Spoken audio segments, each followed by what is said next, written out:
यह है चांद की सतह। सतह देखकर आपको लगेगा इस पर कैसे जीवन संभव होगा, लेकिन जो चीजें मिल रही हैं वो ये इशारा कर रही हैं कि इस पर जीवन हो सकता है, घर बस सकता है, बस्ती बसाई जा सकती है।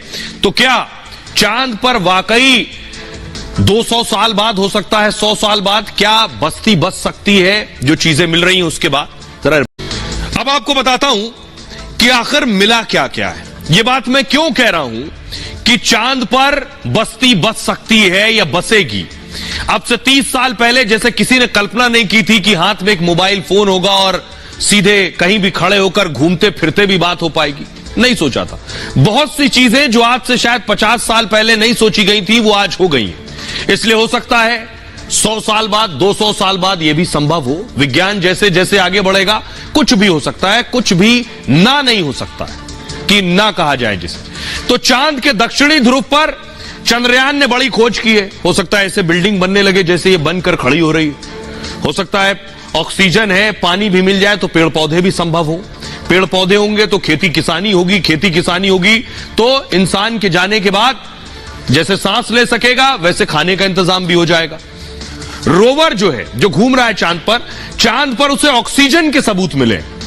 चांद की सतह यानी वहां की मिट्टी में ऑक्सीजन मिली है। चंद्रमा पर ऑक्सीजन होने का बड़ा मतलब निकाला जा रहा है। इस खोज के बाद दावा यह है कि चांद पर जमीन हमेशा सूखी नहीं थी, इसका मतलब नम भी थी। भविष्य में चांद की मिट्टी पर खेती भी संभव हो सकती है। कुछ भी हो सकता है, किसी चीज पर ना नहीं कहा जा सकता। यानी चांद की जमीन को उपजाऊ भी बनाया जा सकता है।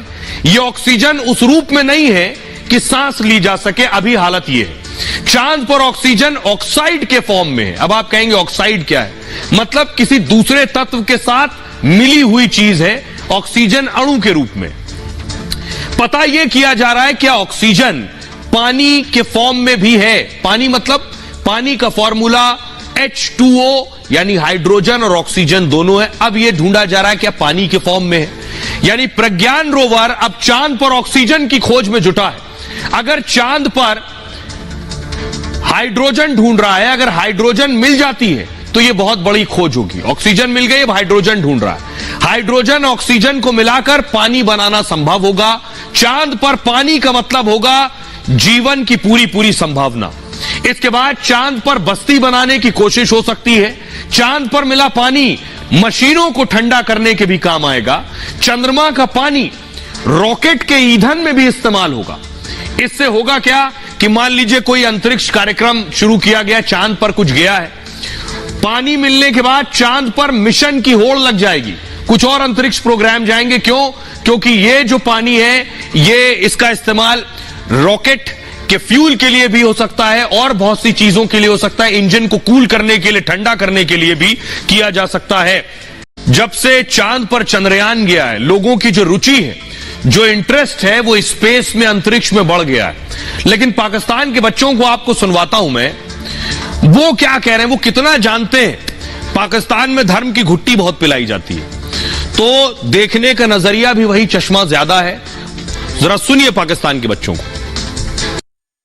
सूरज ये पूरी जमीन का गिर्द चक्कर लगाता है, जो है जमीन वो घूम नहीं रही। ये जो सूरज है ये इसके इर्द गिर्द घूम रहा है, जिसकी वजह से मौसम के कहते हैं ठंडा होता है, गर्म होता है। इसी तरह के कहते हैं आसमान दिनों का छोटा बड़ा होना, ये भी कहते हैं सूरज के साथ ही है।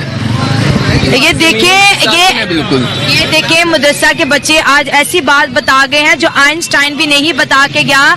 इंसानों का चांद पर जाना एक जायज काम है या नाजायज? ये नाजायज है। नाजायज काम है, चांद पे नहीं जाना चाहिए। नहीं। और जो दुनिया जा रही है, दुनिया इसको तरक्की का नाम दे रही है, इस्लाम उसके बारे में क्या कहता है? इस्लाम से नहीं जायज, क्योंकि चांद मेरे मालिक ने बनाया, इसमें चांद पे नहीं जाना चाहिए। तो जमीन भी तो मालिक ने बनाई है, फिर जमीन पे हम क्यों रहे? तो मेरे मालिक ने रहने के लिए बनाई है। हाँ। और चांद मेरे मालिक ने बनाया। चांद सुबह से जाता है, शाम को नीचे आता है, इस वजह से चांद पे नहीं जाना चाहिए। जमीन तो मेरे मालिक ने रहने के लिए बनाई हुई है, इस वजह से। जो बात पाकिस्तान के बच्चे कह रहे हैं, हो सकता है बहुत से लोगों को ना पता हो, ना इल्म हो, जैसे इन्हें बहुत सी बुनियादी चीजें नहीं पता है। अब कोई हाफिज और मौलवी नहीं बताएगा कि सूरज के चक्कर पृथ्वी लगा रही है, पृथ्वी के चक्कर सूरज लगा रहा है।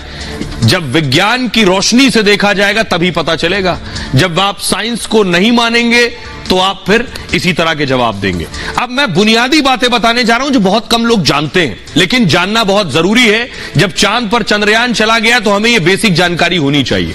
यह सूरज आप देख रहे हैं और यह पृथ्वी है। सौर मंडल का सबसे बड़ा पिंड या तारा है सूरज। यह धरती से करीब, देखिए जरा, धरती से करीब 110 गुना बड़ा है। 110 गुना बड़ा है धरती से सूरज। यकीन मानिए, मतलब 13 लाख पृथ्वी सूर्य में समा सकती है। पृथ्वी 13 लाख पृथ्वी सूर्य में समा सकती है, इतना बड़ा है। सूर्य को आग का गोला या ऊर्जा का स्रोत भी कहते हैं, क्योंकि इसका तापमान कितना है, 5000 डिग्री सेल्सियस से ज्यादा है। अब इसके आगे की कहानी देखिए। ये देख रहे हैं पृथ्वी को, जो आप देख रहे हैं, ये सूर्य का चक्कर लगा रही है। ये आपके लिए ग्राफिक्स के जरिए हम दिखा रहे हैं कि ये ऐसे चक्कर लगा रही है, वरना ये अपनी धुरी पर भी घूम रही है। जब ये धुरी पर घूमती है तो ये दिन और रात होते हैं। कभी यहां दिन है तो किसी और देश में रात है, क्योंकि ये धुरी पर भी घूम रही है। और ये ऐसे घूमते हुए 365 बार घूम जाती है। ये ऐसे भी घूम रही है और ये धुरी पर भी घूम रही है। धरती जैसे सभी 9 ग्रह सूर्य के चक्कर लगा रहे हैं। धरती, जो मैंने आपको बताया, ये 365 बार ऐसे घूमती है और एक चक्कर लगाती है सूर्य का। पृथ्वी से सूर्य की दूरी 15 करोड़ किलोमीटर है और धरती गोल है और एकमात्र ग्रह है जहां जीवन है। पृथ्वी में 70% से ज्यादा हिस्सा पानी है। चंद्रमा, अब देखिए चांद आ गया, देख रहे हैं आप चांद। चंद्रमा पृथ्वी का एकमात्र प्राकृतिक उपग्रह है और करीब 27 दिन में एक चक्कर पूरा करता है। चांद भी क्रिकेट बॉल की तरह आकार में गोल है, देख रहे हैं, पृथ्वी के चक्कर लगा रहा है। चांद खुद को रोशनी से नहीं चमकता है। चांद किससे चमकता है? सूरज की रोशनी चांद पर पड़ती है और जिस तरफ हमारे होता है वहां हमें चमकता हुआ नजर आता है चांद के रूप में। धरती से चंद्रमा की दूरी 3,84,000 किलोमीटर है। इसी चंद्रमा पर चंद्रयान 3 ने नई खोज में हासिल किया है बहुत कुछ। मतलब अगर भारत चांद पर जिंदगी की तलाश कर रहा है। अब आपको बताता हूं कि आखिर आज हमें क्या हासिल हुआ है। जो हासिल कल रोवर को हुआ, ये ग्राफ जो देख रहे हैं, ये ग्राफ इसरो ने जारी किया है और इस ग्राफ के जरिए ये बताने की कोशिश है कि कौन सा खनिज कितनी मात्रा में मिला है और इसके अपने आप में बहुत मायने। अब आपको बताता हूं जो खनिज मिला है उसके मायने क्या है। सीधी सरल भाषा में समझिए जरा। बहुत से लोग सोच रहे हैं ये सल्फर का मतलब क्या है, आयरन का मतलब क्या है, तो क्या करें, ये मिल गया है। ये देख रहे हैं, ये रोवर घूम रहा है चांद पर और इसे सल्फर मिला। ये जो सल्फर है ये हल्के पीले रंग का पदार्थ होता है। ये स्वाद और गंध रहित होता है। अब सल्फर क्या काम आता है? कार की बैटरी हो, तेल रिफाइनिंग में इस्तेमाल होता है इसका, बारूद कीटनाशक बनाने में इसका काम आता है, पानी की सफाई और खनिजों के खनन में इस्तेमाल होता है। मतलब चांद में आगे की खोज में ये बहुत बड़ी भूमिका निभाएगा। आगे बढ़ा दे तो देखिए टाइटेनियम भी मिल गया, अब क्रोमियम भी मिल गया है, एल्युमिनियम मिला है। एल्युमिनियम मतलब ये बेहद हल्की और मजबूत धातु है। बर्तन से लेकर कलपुर्जे भी इस्तेमाल होते हैं, कलपुर्जों में इस्तेमाल किया जाता है। इससे हीटर और हीटर की कॉइल और फॉयल पेपर बनाए जाते हैं एल्युमिनियम से। पेंट, गाड़ियों और खिड़कियों में भी इसका इस्तेमाल होता है। चांद पर इंसानी बस्ती बसाने में भी इसका काम आएगा। अब देखिए कैल्शियम भी मिल गया इसे। शरीर के लिए बेहद जरूरी पदार्थ है कैल्शियम। अब कैल्शियम जो मिला इसका क्या काम है? हड्डी और दांतों के लिए फायदेमंद है। दवा से लेकर खाद्य पदार्थ में इसका प्रयोग होता है। सीमेंट और कांच बनाने में भी इस्तेमाल होता है। कैल्शियम मिलना जिंदगी की संभावना बढ़ाने वाला है। आयरन भी मिल गया है चांद पर। पूरी पृथ्वी हर जीव में होता है आयरन। इंसान के खून में, मिट्टी में भी आयरन है। मजबूत ढांचा बनाने में भी इस्तेमाल होता है इसका। इससे कार, जहाज, विमान, रेल सब में इस्तेमाल होता है। इमारत से घर के सामान तक इससे बनते हैं। मतलब धरती जैसी संभावना चांद पर है। टाइटेनियम भी मिला है। दुनिया की सबसे मजबूत और हल्की धातु है टाइटेनियम। एयरक्राफ्ट से बुलेट प्रूफ जैकेट तक इससे बनते हैं। मेडिकल, केमिकल और खेल के सामान भी बनते हैं। क्रोमियम भी मिला है ऊपर। अब आप कहेंगे क्रोमियम क्या वस्तु है? शरीर के लिए पहले तो क्रोमियम बहुत जरूरी है। मोटापा घटाता है, डायबिटीज कंट्रोल करता है। लोहा, एल्युमिनियम के साथ बड़े उत्पाद बनते हैं क्रोमियम से। क्रोमियम मिलना मतलब जरूरी पदार्थ मिलना। मैग्नीज मिल गया है। मैग्नीज से क्या होगा? उद्योग और जैविक क्रियाओं में इस्तेमाल होता है। ये हड्डियां मजबूत बनाता है, इम्यूनिटी बढ़ाता है, हार्मोन संतुलन में भी मदद करता है, कांच और बैटरी बनाने में भी काम करता है। सिलिकॉन मिला है, इससे क्या होगा? धरती पर ऑक्सीजन के बाद सबसे ज्यादा ये मिलता है। साबुन, शीशे से लेकर कंप्यूटर चिप्स तक इससे बनते हैं। कंस्ट्रक्शन और ऑटोमोबाइल इंडस्ट्री में भी काम आता है। मतलब धरती जैसी संभावना चांद में नजर आ रही है। ये बड़ी बात यह है, इस लिहाज से भी अगर आप इसे ऐसे समझिए। और अब अगले पड़ाव की बात करते हैं। अगला पड़ाव क्या है? अगला पड़ाव है अब सूरज तक जाने का। सूरज पर नहीं, सूरज तक जाने का। ये रॉकेट बन गया है। ये रॉकेट है PSLV, polar satellite launch vehicle. इस रॉकेट की तस्वीर आज जारी की है खुद इसरो ने। यह रॉकेट सूर्यान लेकर जा रहा है, सूरज तक ये रॉकेट लेकर जाएगा। और यह है सूर्यान। इसको जरा फुल स्क्रीन लीजिए इस तस्वीर को। ये जो आपको नजर आ रहा है ऊपर, जिस पे आप देख रहे हैं गोल्डन फॉइल लगी हुई है, यह सूर्यान है।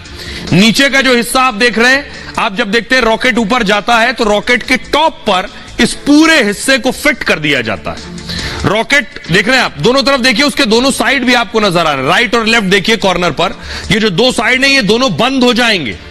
ये दोनों पल्ले बंद हो जाएंगे। ये पूरा सूर्यान इसके अंदर आ जाएगा और ये रॉकेट के ऊपर लगा दिया जाएगा। और रॉकेट के ऊपर लगाने के बाद क्या होगा कि ये जैसे ही पृथ्वी की कक्षा पार करेगा, रॉकेट के टिप आगे से अलग हो जाएगा, रॉकेट अलग हो जाएगा और इसे पृथ्वी की कक्षा पार करा देगा। इस तरीके से ये सूर्य की तरफ बढ़ेगा।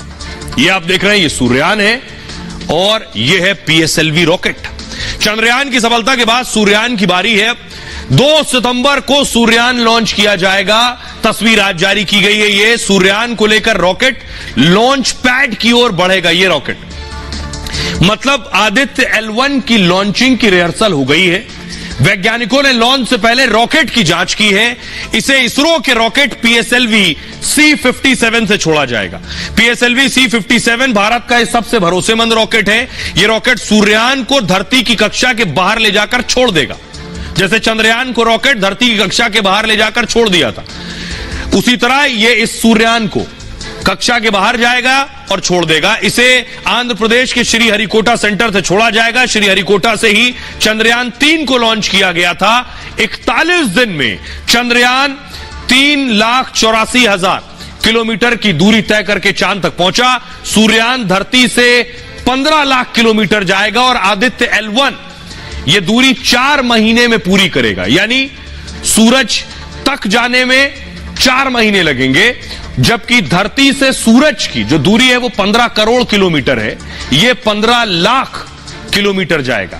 इसी जगह से मिशन में सूर्य का अध्ययन किया जाएगा। ये वो जगह है जहां गुरुत्वाकर्षण समान होगा और वहां जाकर ये रुक जाएगा। होगा क्या? गुरुत्वाकर्षण समान है धरती और सूर्य का, तो ये वहां पार्क्ड हो जाएगा जाकर। मिशन में सूर्यान के साथ 7 पेलोड भी लगाए गए हैं। पेलोड का मतलब वैज्ञानिक उपकरण। यही उपकरण सूर्य के अध्ययन में काम आएंगे। अंतरिक्ष में आने वाली दिक्कतों पर भी अध्ययन करेंगे। मिशन सफल होने पर भारत दुनिया का तीसरा देश बनेगा जिसने अंतरिक्ष यान को धरती सूर्य के बीच स्थापित किया है।